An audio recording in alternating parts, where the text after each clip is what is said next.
Olá, meu nome é Aline Silva e o tema do meu TCC é a importância dos biomarcadores renais no diagnóstico e prognóstico da doença insuficiência renal crônica.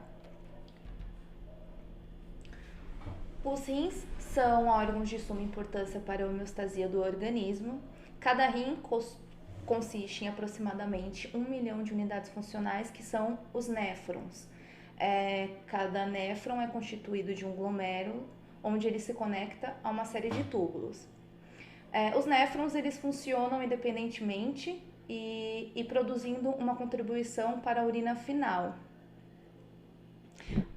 Porém, quando esse néfron ele é destruído, então ele é não completo, ele não permanecerá funcional. As funções dos rins são filtração, reabsorção, homeostase endócrina e metabólica, sendo sua principal função o controle do volume da composição de líquidos corporais, que é a homeostasia hidroeletrolítica. Essa função regulatória, ela mantém um ambiente interno estável, necessário às células para a realização de suas funções. Os rins são órgãos fundamentais para a manutenção da homeostasia do corpo humano, como eu já havia dito acima. Então, se há queda progressiva do ritmo da filtração glomerular, como é observada numa insuficiência renal crônica, acaba tendo a perda das funções regulatórias, excretórias e endócrinas, ao comprometimento de todos os órgãos do organismo.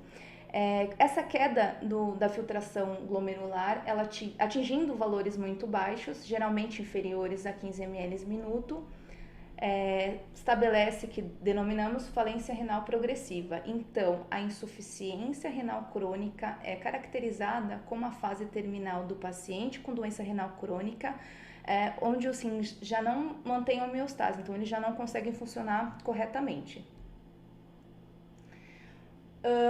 Principais sintomas da perda de função renal é a hipertensão arterial e a anemia. A anemia tem a elevação de ureia e também da creatinina, fazendo essas alterações nos parâmetros bioquímicos. Essa estimativa da filtração glomerular, ela é uma maneira de se mensurar a função renal. Ela deve ser usada no estadiamento da doença renal crônica, e a queda da filtração glomerular precede o aparecimento de sintomas de falência renal, isso em todas as formas da doença renal crônica. Esse diagnóstico, tendo diagnóstico da doença renal crônica precoce, irá proporcionar melhores tratamentos e prognóstico, mas infelizmente alguns pacientes no início do desenvolvimento dessa doença recebem diagnóstico errôneos e até mesmo tratamentos inadequados, o que acaba levando a uma piora do quadro clínico do paciente.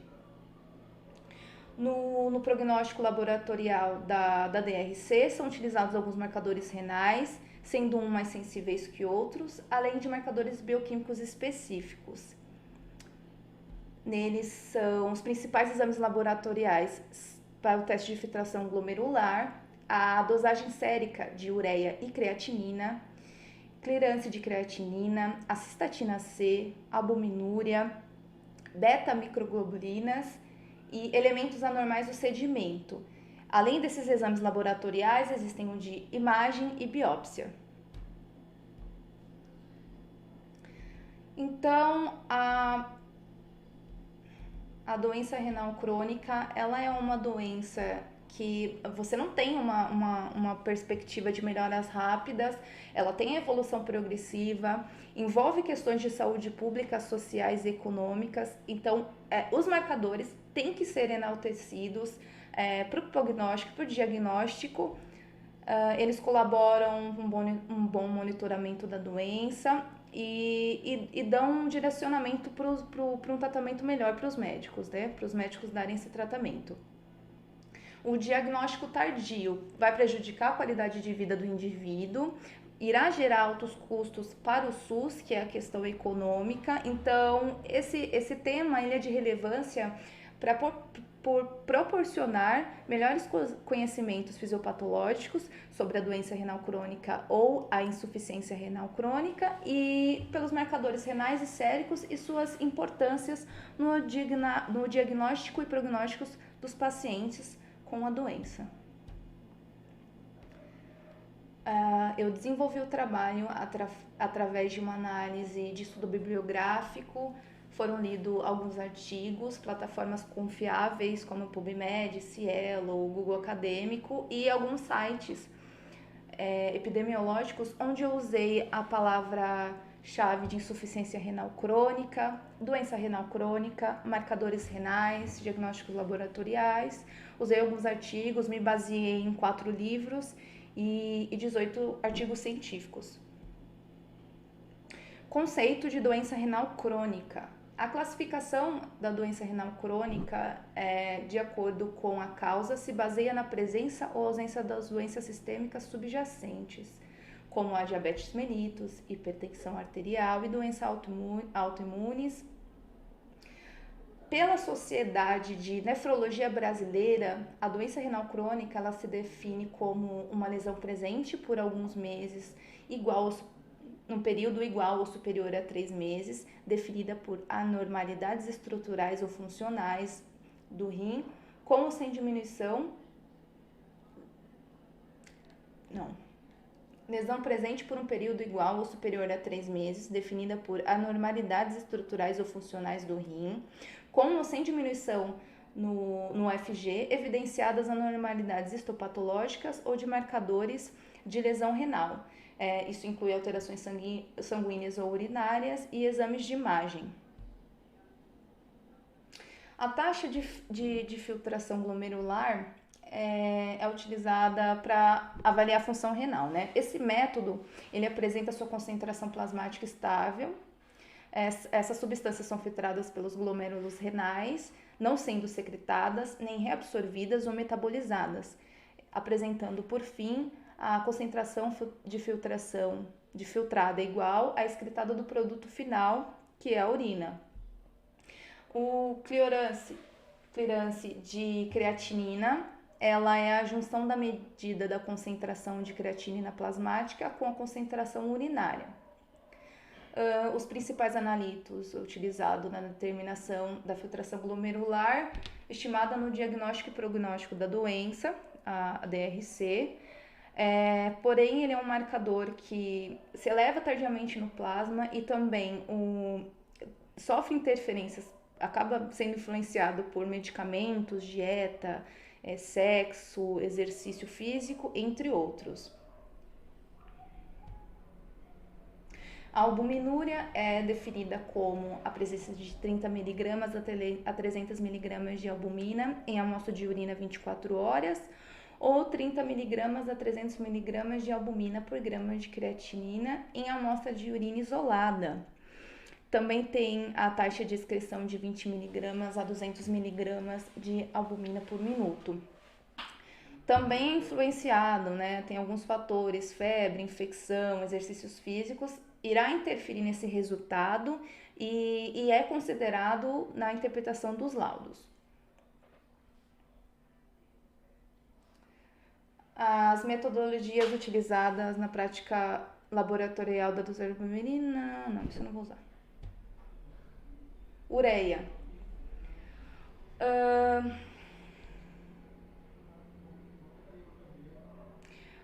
A metodologia laboratorial mais usada para a dosagem de ureia baseia-se em métodos enzimáticos, colorimétricos. A grande maioria deles emprega uma enzima degradada, que é a ureia, a urease, e uma enzima acoplada que usa amônia como substrato.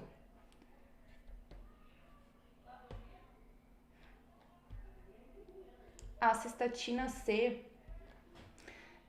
A cistatina C é uma proteína que ela não é glicada, é de baixo peso molecular e ela se encontra contínua e estável em todas as células nucleadas.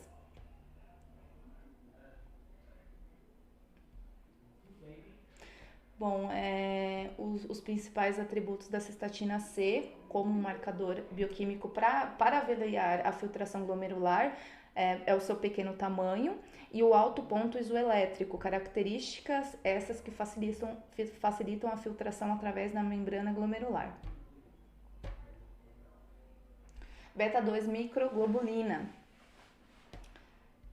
Ela é filtrada através do glomérulo e quase completamente absorvida pelas células tubulares proximais, de modo que apenas 0,3% são encontrados na urina. Os níveis séricos da beta-2 microglobulina são influenciados por dois fatores, que é a produção e o clearance a partir de sangue por filtração glomerular. Então, quando esses níveis urinários se tornam elevados, podem significar disfunção renal. Essa proteína também ela não é específica, então ela pode acabar sendo elevada em outras patologias, então ela não é muito bacana. Bom, a conclusão é que a doença renal crônica é uma patologia de grande relevância clínica, ela merece a atenção dos profissionais de saúde, é uma patologia associada a doenças crônicas não transmissíveis, acontece em vários indivíduos do planeta e cresce também no nosso país.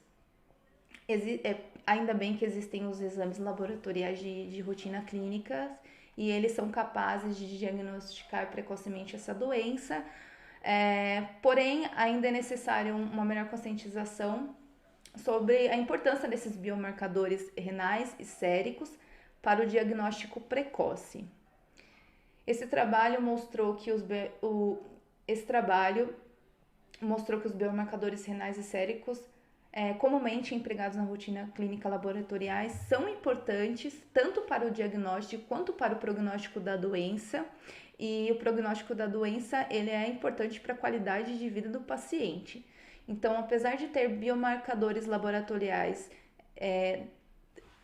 apesar de terem novos biomarcadores laboratoriais para a DRC, eles estão disponíveis atualmente, mas os melhores que existem é a taxa de filtração glomerular, a creatinina, ureia e a albuminúria.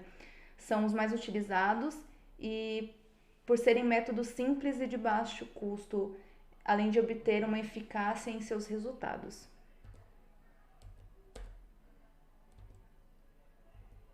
É isso, espero que tenham gostado.